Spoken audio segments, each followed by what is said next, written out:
Start by plugging in the warmer and placing it on a flat, heat-safe surface. Place your bottle in the center of the warmer so it sits evenly.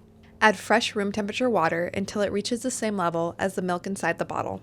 Turn the dial to the milk volume setting that matches how much milk you are warming. Press the power button to start the warming cycle. The progress indicator flashes as your milk warms. When the ring turns solid, the milk is ready and the warmer switches to warm. Lift the bottle out, swirl gently to even out the temperature, and test a few drops on your wrist. Never rewarm milk once it has cooled. Place the baby food jar or container in the center of the warmer. Add room temperature water until it reaches the same level as food inside the jar. Turn the dial to the baby food warming icon. Press the power button to begin warming.